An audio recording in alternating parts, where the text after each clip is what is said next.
Call to order the meeting of the Brushy Creek Regional Utility Authority Board of Directors meeting Wednesday, February 15th, 2017 at 6 p.m. Can you take the roll call, please? President Left, Here. Vice President Whitfield, Here. Brushy, Here. Director Grimes, Director Leffingwell, Director Navarrete. All right, thank you. Agenda item number 3, citizen communication. Anybody that would like to communicate with the board? Seeing none, we'll close that item. Item number 4, approval of the minutes. Do I have a motion for approval? So moved. Second. I have a motion and a second. All those in favor say aye. Aye. Aye. Opposed, say nay. Passes. There was an agenda item for an executive session, but we will not be conducting an executive session tonight. So we'll cancel item 5, and then we'll go to item 6, staff reports. Consider an update from the general manager regarding the status of the SWIFT loan preliminary application. Thank you, Mr. President. Just wanted to let the board know that we did get the preliminary application in early January. Everything looks good. I spoke to the staff person working on it yesterday, and she said, looks like everything's in order. We should hear from them probably within the next 2 to 3 weeks with a request for us to submit a final, full, complete application. That's the next step. And generally on these things, they make final approvals in May or maybe early June, somewhere in that time frame. And I'll have to speak to our city attorneys about the process, because I'm not sure if on the final application whether or not we'll need to bring that to the board and all 3 city councils for approval, or if that can occur at a later date. So that may be on next month's agenda if we need to do that for the final app. But otherwise, we're in good shape. Everything looks good. Do we know what the final look is going to look like? Is it significantly different, or we already know what that application looks like, or is it just adding, if they have questions, just responding to their questions? The final application has some additional data that they need, but most of it's pretty mundane stuff. They'll want copies of all 3 cities' water conservation plans and things like that. There's some paperwork that needs to be added to it. But the basic issues are just the project description and the amounts and things like that. They did have questions about what bond terms the cities would like, and I got that information from them. Everybody wants 20 years, and they said that's not a problem. So Okay. I think we're in good shape. It certainly appears that way from the staff comments. All right, thanks. Okay, item 6B, consider an update from the general manager regarding the Water for Texas Conference. Thank you, Mr. President. Just wanted to let the board know that the Texas Water Development Board held their first annual Water for Texas Conference in January, and I attended. Director Whitfield was also there for part of it. It was a good conference. They did a good job. We got some good presentations. Glenn Hager was there talking about the budget issues that we have and giving everyone assurances that the SWIFT program money is already set aside, so it's safe from the axe this year. They don't anticipate any changes in the program as a result. The lieutenant governor was there also talking about budget issues. But it was a good conference. I had a chance to meet all the staff people involved and who will be reviewing our application for the Phase 1C loan program. And a chance to meet all 3 of the board members. And one of them, board member Kathleen Jackson, actually has family connections back to Beaumont, where I'm from. So that never hurts. No, never hurts. So it was a good conference, and if they have it next year, I'd recommend as many board members that are interested to attend. It was worth it.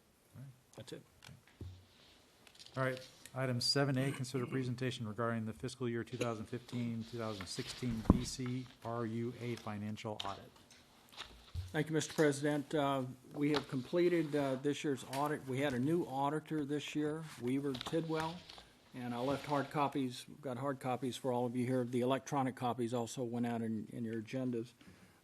It took a little longer than usual, but that's because we made a change in auditor this year, so that always adds a little bit of time to it.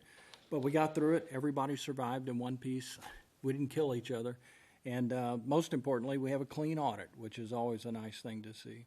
So I'll be happy to entertain any questions you've got, and also I ask the representative of Weaver Tidwell, Adam McCain, to say a few words, just overview of the audit process. Absolutely. Thanks, Tom. Appreciate it. Appreciate the opportunity to speak with you guys today, and I will be super brief because I know you guys have had a chance to review the financial statements and just kind of say a couple words. So it's important to keep in mind those statements are obviously the representations of management, management's responsibility. We audit those financial statements, and they take responsibility for them. And as Tom mentioned, we have issued an unmodified clean audit opinion on the financial statements. No management letter comments, internal control deficiencies, or anything like that related to our audit. We certainly appreciate all the efforts of the organization to get ready for us so that we can come out and actually spend our time auditing the financial statements as opposed to trying to clean up the books. And so that really facilitates really a more effective audit because we don't have to essentially audit our own work. So we certainly appreciate that. I'd be happy to answer any questions that you guys may have on the financial statements. Ron, or any questions? Good. Okay. All right. Thank you very much. Thank you all very much. No actions required, you just receive it. Okay, item 7B, consider a staff overview regarding the BCRUA quarterly investment report for September through December 2016. Thank you, Mr. President. This is the fourth quarter of 2016 report. No real significant changes here. It's kind of the status quo. Returns are very low as we would expect. The Federal Open Market Committee has increased interest a couple of times in the last 6 months, but they were supposed to continue early this year, but the markets are high, but still in a bit of a state of turmoil, so no idea when that's going to significantly change, but no problems either, so nothing exciting to report here. Did see a spike in inflation, so we'll see what happens. Yeah. All right. Resolutions, item 8A, consider resolution authorizing the issuance of Brushy Creek Regional Utility Authority, Incorporated City of Leander, Texas, contract revenue refunding bonds. Thank you, Mr. President. Items 8A and 8B are connected. Might remind the board back in August, I believe it was, of last year, the cities of Cedar Park and Round Rock moved forward with refunding and reissuing the bonded debt they had under BCRUA because of favorable market conditions and a favorable re-rate of our credit rating. And so Leander is now in a position to move forward on that as well. Their finance director, Robert Powers, is here tonight with staff members representing the consultants they'll be working with. The financial advisor, Chris Allen, is also here, and the bond counsel services. So, I don't know, Robert, did you want to make any presentation, or? Chris do that. Okay. That's what he gets paid the big bucks for, right?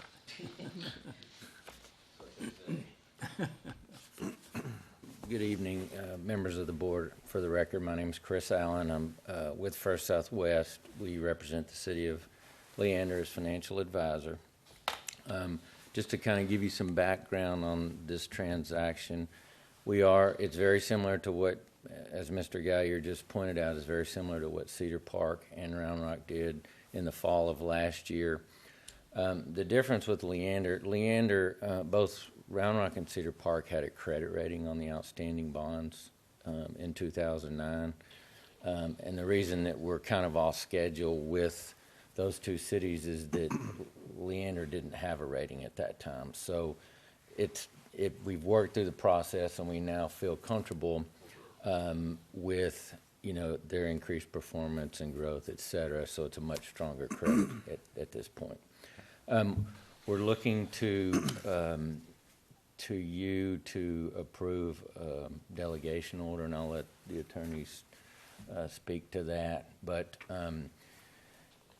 we're asking that you approve the refunding, assuming that net present value savings is 3% or greater.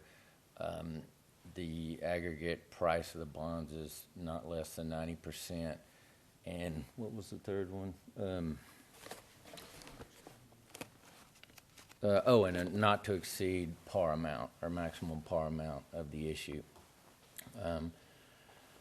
With that, I don't really have anything else. I mean, Tom and or David with Bickerstaff can explain some of the legal documents that you'll need to sign, but other than that, we would like your approval.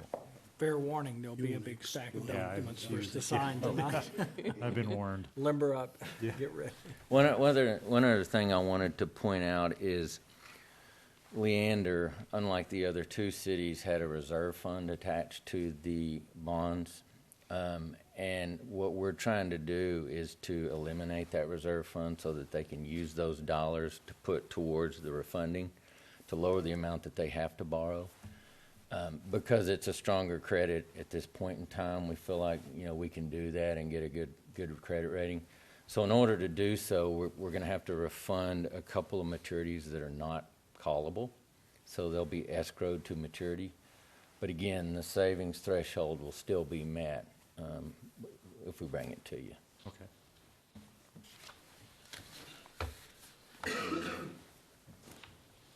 Yes, my name is Tom Pollan. I'm bond counsel along with David Mendes with Bickerstaff Heath for the city of Leander.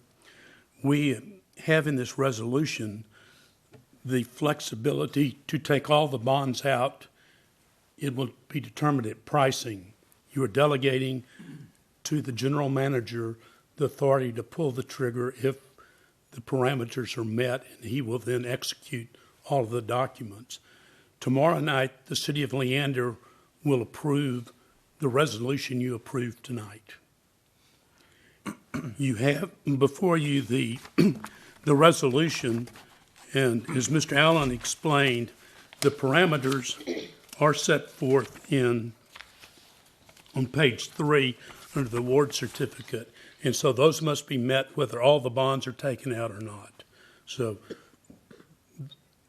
with your approval of the resolution, we will then hold until pricing, and at that time, conclude the sale. The general manager, I say, will pull the trigger. The city manager of the city of Leander will concur, and we will sell the bonds. And Chris, what is your schedule for doing this? We're targeting a bond sale of March the 22nd. We're looking to have rating meetings the week of March the 10th, and we're hopeful to make the schedule of March 22nd.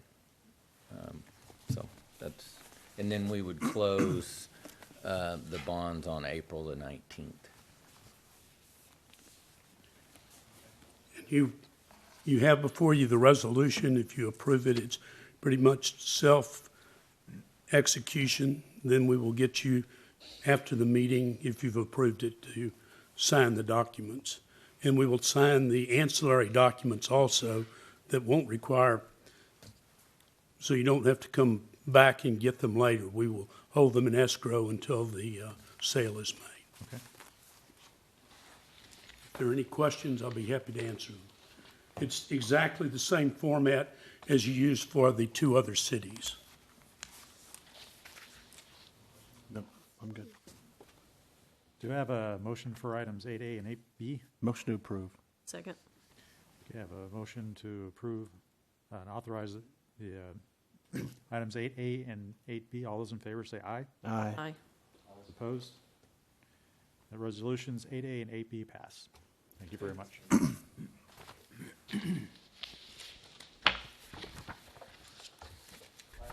C, consider resolution authorizing the general manager to initiate contract negotiations with Walker Partners LLC for BCRUA Phase 1C plant expansion and Phase 2 land rights professional services. Thank you, Mr. President. Just to remind everybody, what this is about is the design contract for Phase 1C. The loan that we're going for is actually for construction. The design contract costs are being covered through Phase 1A savings, and that was clarified in the agreements that we have through the changed Exhibit A that was approved by the board back in December. So we've issued a set of RFQs asking for statements of qualifications from qualified firms. We received 2 qualified responses, one from Walker Partners and the other from HDR Engineers. The OC and I met on Wednesday, February 1st. I believe it was Wednesday, February. No, when was it? Help me out, guys. I can't remember. 2 weeks ago. And we reviewed this. We didn't complete the review at that time, and then on Friday the 3rd, I believe it was, I had a conference call with everybody, and we finished it up. And the OC and I unanimously agreed that the Walker Partners statement of qualification was the stronger of the two. And what we're here to do tonight is request approval from the board for me to begin scope of work and contract negotiations with Walker. And then once I and the OC have reached agreement with them on a contract and scope of work, then we would bring that back to you at the March board meeting. I hate Cedar Fever season. And then we'll request final authorization to finish the contract and get started. Just as a reminder, this is for the Phase 1C plant expansion design that will bring the plant up to 30 million gallons a day, and also includes Phase 2 land rights professional services. That's the professional services we will need to acquire right-of-way for all of the pipeline right-of-way and some electrical line right-of-way that we would need for Phase 2 in the future. And those costs were also laid out and covered in the Exhibit A amendment that was made in December. And I'm happy to answer any questions before my voice completely runs out, if anybody has them. Any questions? I guess my question would be around, are the land rights professional services, is that by somebody else, or is that? It would be a team member. Walker will be the Walker. lead on this project. Okay. And they have a team, a company, I forget the name of the company, but I remember the individual. Lori Bible is the land agent that we've used on the work that we've done up to this point, the gross property acquisition and assistance on the Sandy Creek Park site as well. She knows our needs probably better than anybody in the industry out there right now, so they were fortunate to bring her in as part of the team. All right. I should also mention they also will have another engineering sub with them on this project. Friesen Nichols out of Dallas will be providing mostly structural engineering services as a sub, but Walker is the lead firm, and they have the responsibility. Just as we did before on the Phase 2 preliminary design project, we had 8 engineering firms involved in that one with one lead. So Okay. we tend to like that, having one person to beat up instead of multiple people. All right, thanks. Any additional questions? Nope. Okay. Do I have a motion for item 8C? Motion to approve. Second. I have a motion and a second. All those in favor say aye. Aye. Those opposed, nay. Resolution 8C passes. Thank you. Item 9, Director closing comments. Any comments from the? Aye. Good night. No, sir. I have nothing. Good. All right. Well, I didn't make the 804 last week. All right. We're adjourned. Thank you.